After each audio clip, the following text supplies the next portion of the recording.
Hello everyone, Zane here, and today I want to talk to you about what I've learned from Amazon, studying Amazon, watching interviews of Jeff Bezos, and most of all, reading this book right here, The Everything Store, Jeff Bezos in the Age of Amazon, as well as printing out their letters to shareholders from 1997 to 2018, reading these things. I've read probably half of them so far. There's a lot here, and I've taken notes on these as well.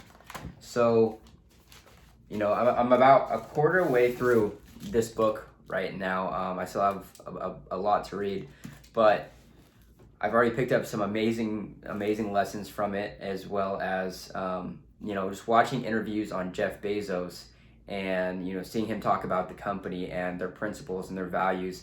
I think there's some really good information there that Amazon, as far as Amazon's principles or values, that can be applied to any business to, help make it successful, to any entrepreneur trying to start a business or running a business right now.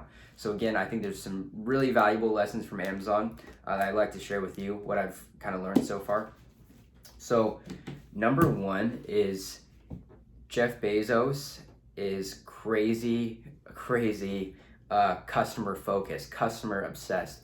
And from day one, he's always been obsessed with delighting the customer, making life as easy as possible for them, and creating a really strong, a really good customer experience. And again, he said that from his original 1997 letters to shareholders right here. It was one of their original values, one of their original principles.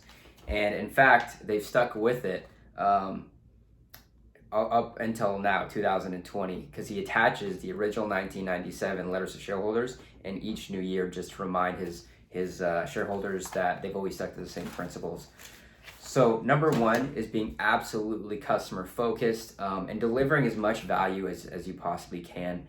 And over time, customers will start to see that. Customers will start to kind of see through and realize that your company is offering the most value, and really that's just through delivering a great product and word of mouth, and being obsessed with the customers and providing as much value as possible.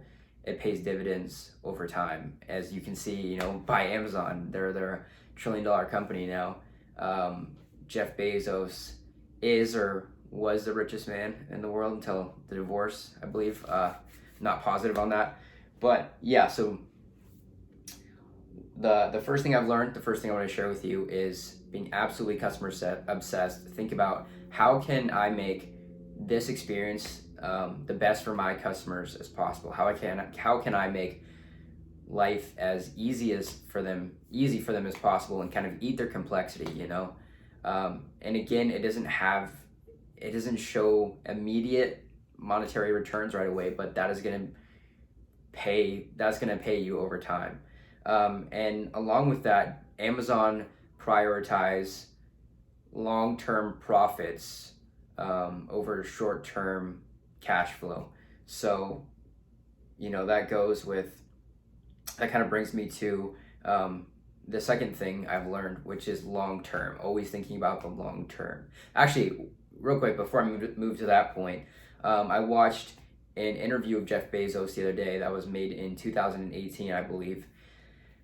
And the interviewer asked him, he said, Jeff, you guys are doing all these different things right now. You're doing Prime Video, you're delivering food, you're doing music, you're getting into all sorts of industries. There's way more that I'm just blanking on right now that Amazon has gotten involved in. They own Whole Foods. He owns the Washington Post.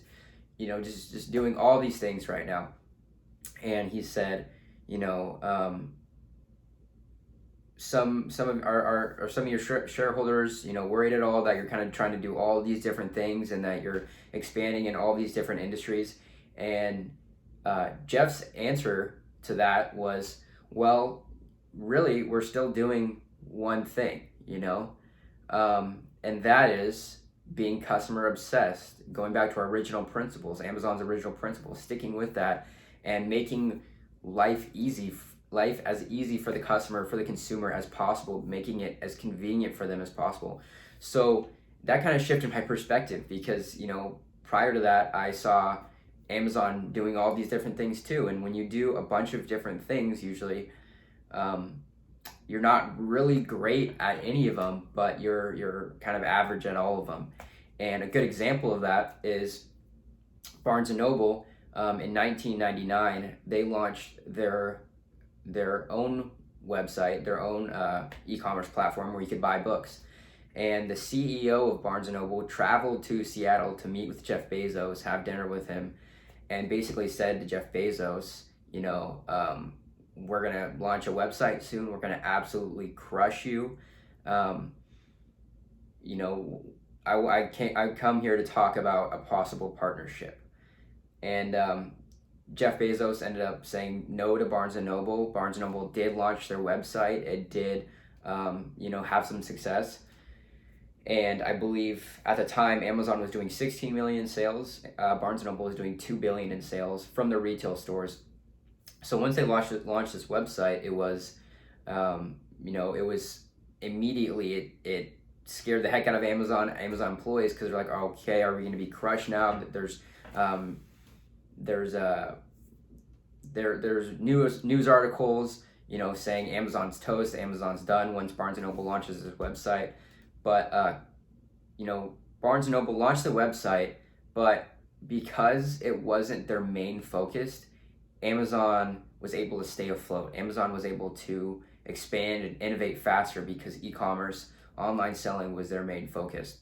And so Barnes and Noble was a little bit weary of taking their top people off of the retail stores, right? What was making them money at the time in 1999, and putting them on this website and investing all this money in this website, because they weren't sure if it was going to work or not, and it was a small part of their business. Whereas Amazon, it was their whole business, so they could go 100% in it.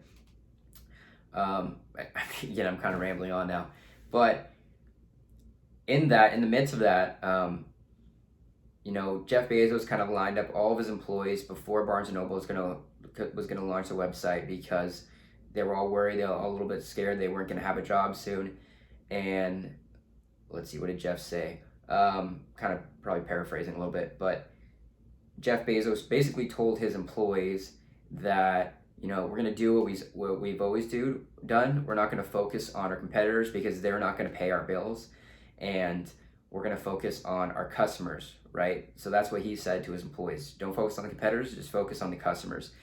And that has always been the number one principle for Amazon, is focus on the customers, because quoting Jeff Bezos again, he said, when you're focused on the competitors, that doesn't really work when you're number one, when you're in the lead, right? Because your competitors are all behind you. So when you're focused on customers, they're always upset, they're always complaining, they're always unhappy for whatever reason. So you always have work to do, and I really like that. I really like that concept from him. So moving on now from customer focus to all about the long term. So Amazon was founded in 1994, I believe, and again, he's always had the same principles from his original 1997 letters to shareholders to now in 2020. It's all about the long term. And what he's done now, he's always planned to do it. He just started with books, but he always knew that he was going to expand into other categories. And that is crucial to plan ahead, and to really have long-term success, to really have a big business, you need to plan that out ahead and plan out your future. And again, he really prioritized long-term profits over short-term cash flow, if I'm quoting him right. But yeah, so number one, being customer obsessed. Number two, long-term thinking about the long term, because and being customer obsessed, adding value kind of goes along with that, because if you're not adding value, if you're kind of just trying to make a quick buck, then that's not going to be a lasting business. You're going to go out of business sooner or later. And I don't want to make this video too long. Let's see, it's 10 minutes right now. So one other thing I want to mention, another thing that I've learned from Amazon and from Jeff Bezos is not directly a principle from their letters to shareholders. By the way, I highly, highly recommend you read these letters to shareholders. Very good information in there. But in this book, it talks about the story how when Amazon first started, they were this super ghetto little startup. Jeff Bezos quit his job on Wall Street and actually moved to Seattle. He was originally going to move to California, but he didn't want to pay a ton of taxes, so he ended up in Seattle. And their original office was in a house he rented with his wife, Mackenzie. And the original office, I think he had 3 or 4 employees to start, was their garage. And they didn't even have desks, so he had to build them desks out of doors. And so that's how Amazon started. It was this dinky little garage, a few employees with desks made out of doors. So honestly, the most ghetto startup ever. And they grew exponentially fast. And the reason for that is because Jeff Bezos had such a strong belief in this mission and what he was doing that he knew it was going to work. And I think that's a really important lesson, because starting out, especially working in a garage and you can't even afford desks, it's kind of hard to see the light at the end of the tunnel. It's kind of hard to see where this is going, but you just have to have strong belief in your mission. You have to, know what you're doing is adding value to people, is helping people, and the rest will kind of figure itself out. And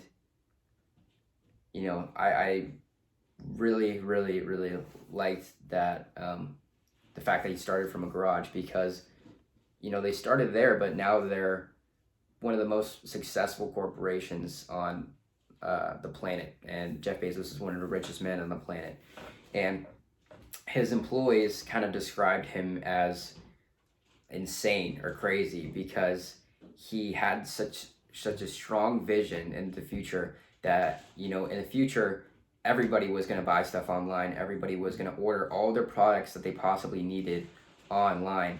And nobody really else saw that, because the internet was such a new thing at the time. So even buying books online was kind of strange. I mean, Barnes & Noble didn't even have a website yet. So, that's kind of what it takes sometimes, is having such a strong belief in your mission, and figuring it out along the way. And it's funny because they described him kind of like insane, because he, not only that, but he expected his employees to work 12-hour days, 7 days a week. So, and that's really because he saw what was happening with the internet. He had a strong belief in the mission, and he knew that they needed to work fast. So yeah, before I ramble on too much, really the 3 things I've learned so far from Amazon's letters to shareholders, which I recommend you read, and then Jeff Bezos, The Age of Amazon, or The Everything Store, Jeff Bezos and the Age of Amazon. And I highly, highly recommend you read this book too. This is a great book so far. So number 1, be absolutely customer obsessed. Do everything you can to add value to their customer and solve their problems. That's number 1. And that pays massive dividends over time. Number 2, really long-term thinking, planning out your future, and really prioritizing long-term cash or long-term profits over short-term cash flow. I don't know if that's the exact way that he described it, but prioritizing the future, making investments today that'll pay off substantially, exponentially in the future. And then number 3 is really just have strong belief in your mission. I mean, if Jeff Bezos can go from 3 or 4 employees in a garage in Seattle working on desks that are doors, and then become a $1 trillion company in just 20-something years later, that's pretty miraculous. And that's really because he had such strong belief in what they were doing and saw the future. So I hope you found this video valuable. Let me know in the comments if you did, and I will see you guys in the next one.